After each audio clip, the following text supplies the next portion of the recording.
दोस्तों, हमने अपनी पिछली यात्रा में बताया था कि अस्करी बेगम अपने शोहर के गैर इंसानी रवैयों और आए रोज की मारपीट की वजह से बगावत के इस मकाम पर आ गई थी कि अपना मजहब तक बदलने पर तैयार हो गई थी।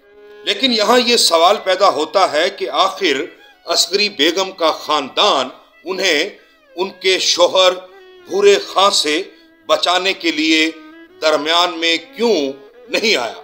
इस बारे में अस्करी बेगम खुद अपने बायोग्राफिकल नावल में लिखती हैं कि उनके नाना और वालिद भूरे खां को पैसे देकर उन्हें कुछ माह के लिए अपने यहाँ ले आते थे, लेकिन जैसे ही पैसे खत्म होते वो दोबारा आ धमकता या तो उसे मजीद पैसे देकर कुछ माह के लिए अस्करी बेगम को उसकी कैद से आजादी दिलाई जाती। अगर पैसे देने से इनकार किया जाता तो वो अस्करी बेगम को लेकर सिंध आ जाता और फिर वही मजालिम का सिलसिला शुरू हो जाता। अस्करी बेगम की सौतेली माँ और दादी यूं भी उनके शोहर की हिमायती थी। जब इमदाद के सभी रास्ते बंद हो गए तो अस्करी बेगम ने खुद अपनी जात पर एतमाद करते हुए बगावत का रास्ता इख्तियार किया और मजहब की तब्दीली तक आ गई। अगर गौर किया जाए तो ये मजहबी बगावत से कहीं ज्यादा अपने खानदान और खानदानी रवायात से बगावत थी।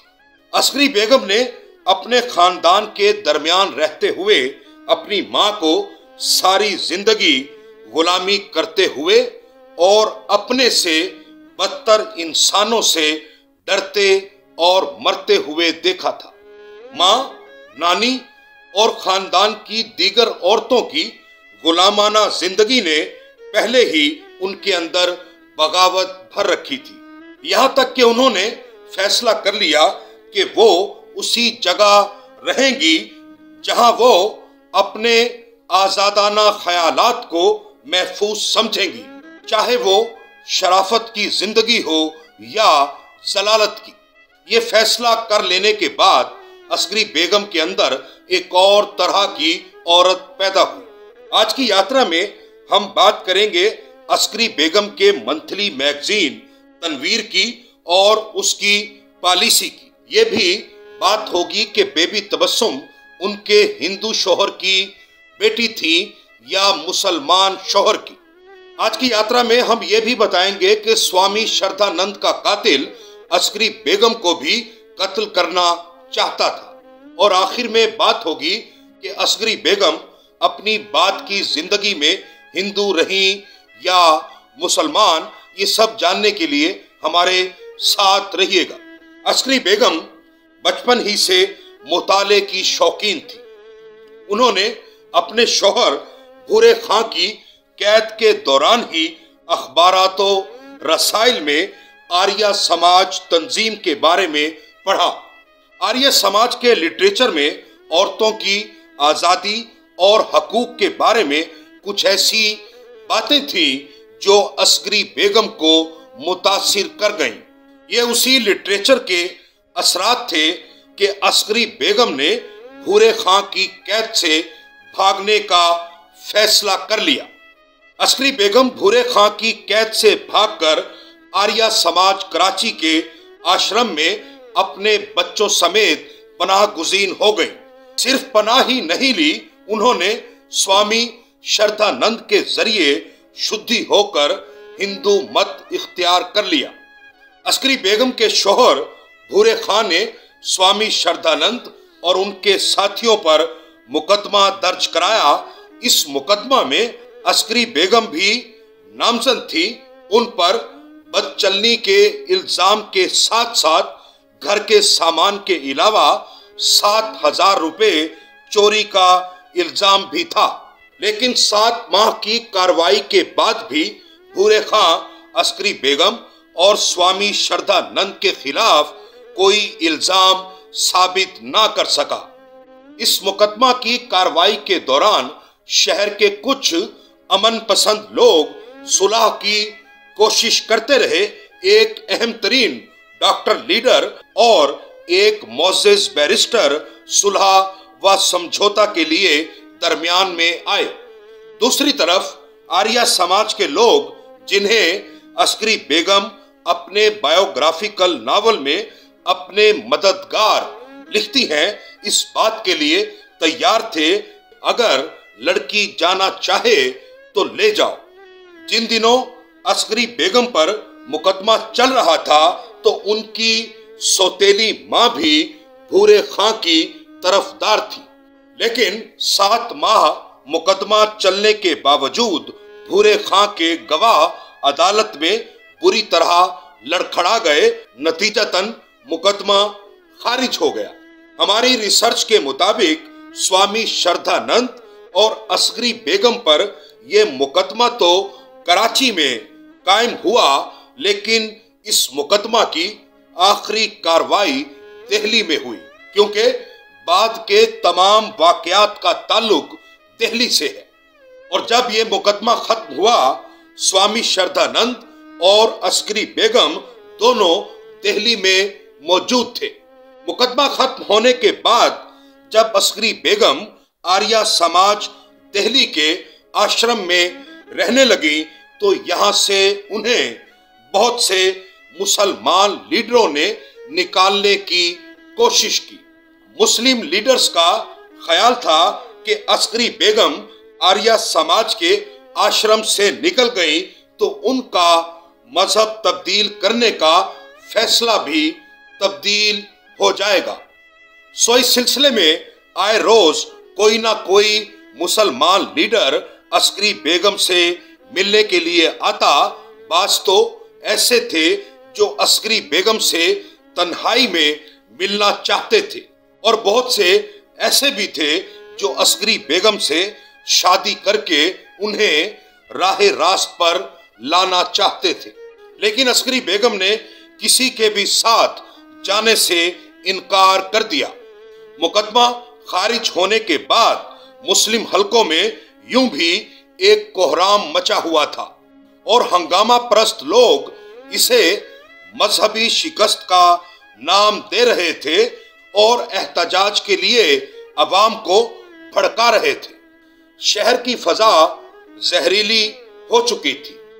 इस सूरत हाल को बयान करते हुए अस्करी बेगम लिखती हैं, यानी एहतजाज करने वाले एक शैतान की हिमायत में मजहब की दुहाइयां दे रहे थे। इस मुकदमा को खारिज हुए अभी 10 दिन ही गुजरे थे। अस्करी बेगम आर्या समाज दिल्ली के आश्रम में मौजूद थी कि एक दिन यानी 23 दिसंबर 1926 को स्वामी श्रद्धानंद का एक मुलाजिम हाँफता कांपता आश्रम में आया और मुश्किल से बोला कि स्वामी जी को किसी ने गोली मारकर शहीद कर दिया। ये सुनते ही अस्करी बेगम स्वामी जी के दामाद सुखदेव के साथ स्वामी जी के घर पहुंची और देखा कि स्वामी जी को 4 गोलियां लगी थी। उनके एक मुलाजिम को भी गोलियां लगी थी, मगर वो अभी तक जिंदा था। सारा कमरा खून में लथपथ था। एक मुलाजिम ने कातिल अब्दुल रशीद को पकड़ रखा था और गोलियों से खाली रिवॉल्वर अभी तक कातिल के हाथ में था। अस्करी बेगम को देखते ही कातिल तिलमिला उठा और कहने लगा, खुदा के लिए मुझे इतनी देर के लिए छोड़ दो कि मैं इस मरदूद को भी जहन्नुम पहुंचा दूं। ये सुनकर स्वामी जी के भाई और दामाद घबरा गए और उन्होंने एक मुलाजिम को कहा कि अस्करी बेगम को यहां से ले जाओ। यहां तक तो हमने इस वाकया को अस्करी बेगम की तहरीर के मुताबिक बयान किया है।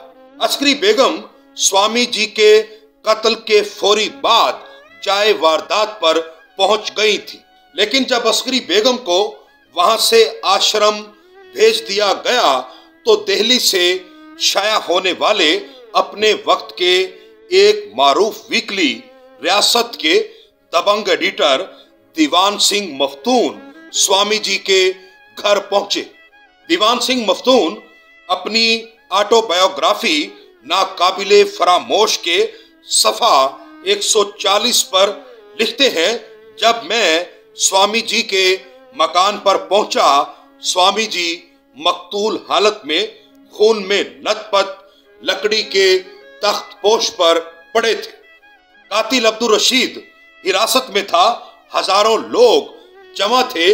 जब मैंने कातिल को देखा तो पहचान लिया, क्योंकि साल पहले ये दफ्तर रियासत में किताबत का काम कर चुका था और मैंने इसमें मजहबी जनूनियत के आसार देखकर ही इसे नौकरी से निकाला था। अब्दुल रशीद ने मुझे देखा तो उसने मुझे सलाम किया। हुजूम की वजह से कातिल बहुत ही परेशान था और उसका रंग जर्द था। स्वामी जी के मकान पर जमा होने वाले लोग इस कत्ल की जिम्मेदारी ख्वाजा हसन निजामी पर डाल रहे थे। चूंकि मैं अब्दुल रशीद के हालात से वाकिफ था, ये सुनकर मुझे बहुत गुस्सा आया और मैंने जुर्रत के साथ कहा कि झूठ बोलने से क्या फायदा। मैं कातिल को अच्छी तरह जानता हूं।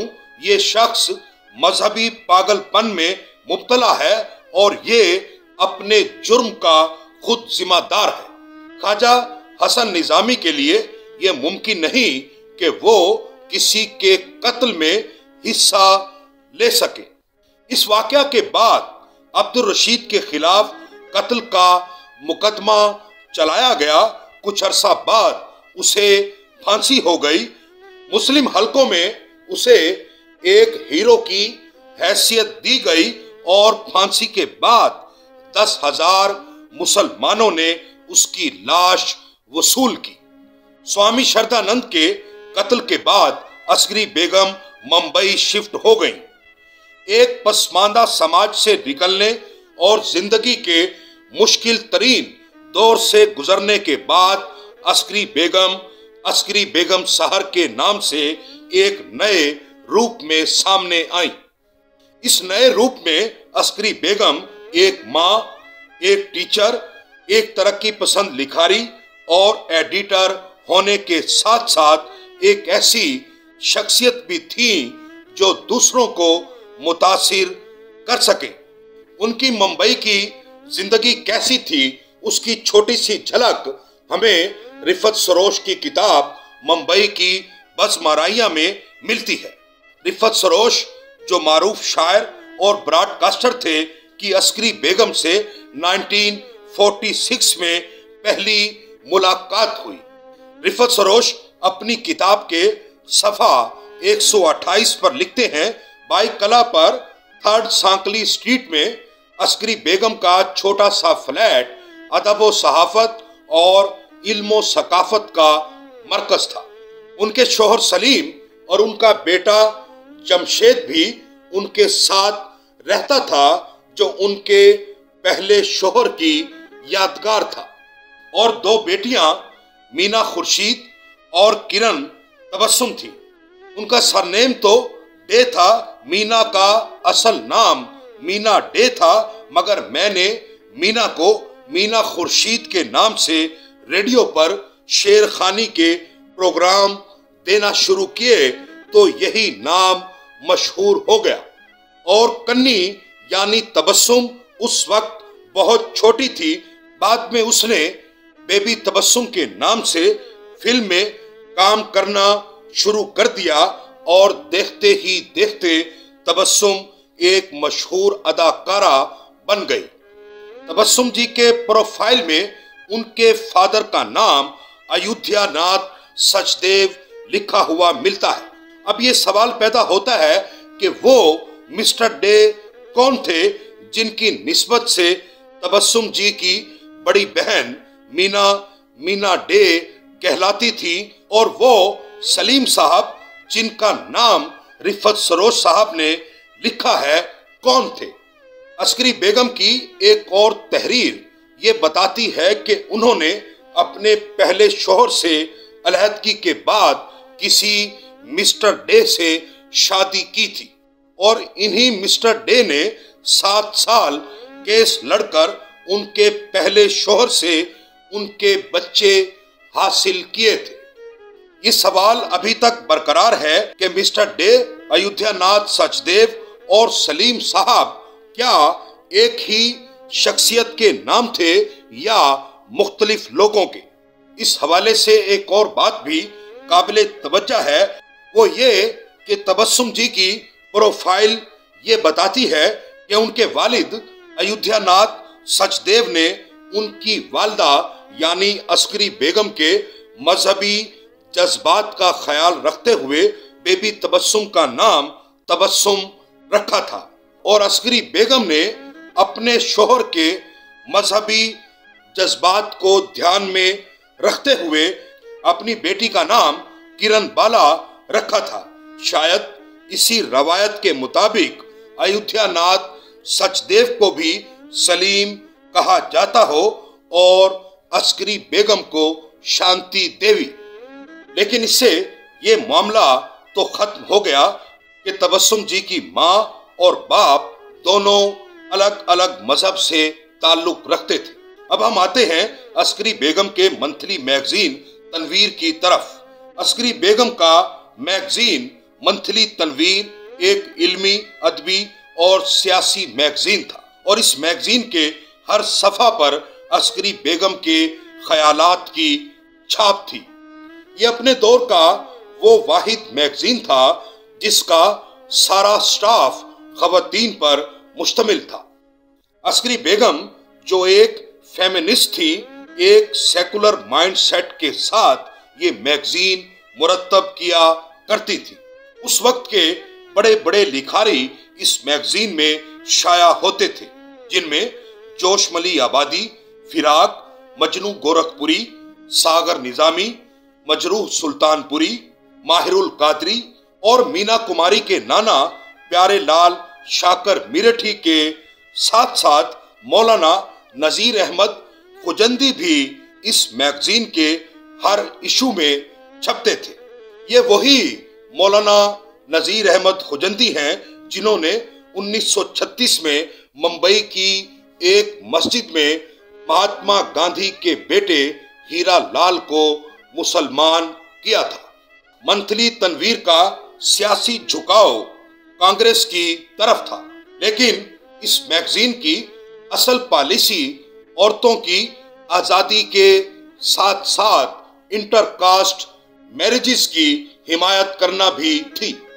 इलाहाबाद से ताल्लुक रखने वाली श्याम कुमारी नेहरू, जिनका ताल्लुक पंडित नेहरू के खानदान से था, जो बाद में इंडियन राज्यसभा की मेंबर भी बनी, ने 7 दिसंबर 1937 को अब्दुल जमील खान से शादी की तो अस्करी बेगम ने अपने मैगजीन में बाकायदा एक नोट लिखकर इन्हें मुबारकबाद दी और साथ ही ये भी लिखा, हिंदुस्तान में फिरका वाराना झगड़ों का वाहिद इलाज यही है इस तरह की शादियां मुल्क में रवाज पा जाएं और हिंदू व मुसलमान एक दूसरे के रिश्तेदार बन जाएं, तब हिंदुस्तानी कौमियत की सही मानों में बुनियाद पड़ेगी।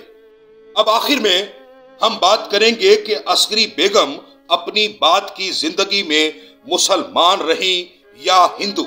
अस्करी बेगम का 1926 में मजहब तब्दील करना उनका एक जज्बाती और वक्ती इश्तियाल का फैसला था। हम पहले ही कह चुके हैं कि उनकी ये बगावत मजहब से कहीं ज्यादा अपने शोहर, अपने खानदान और उस समाज के खिलाफ थी जो अपने अंदर मौजूद बुराइयों को मजहब की आड़ में छुपाने की कोशिश करता है या मजहब को गलत रंग में पेश करता है।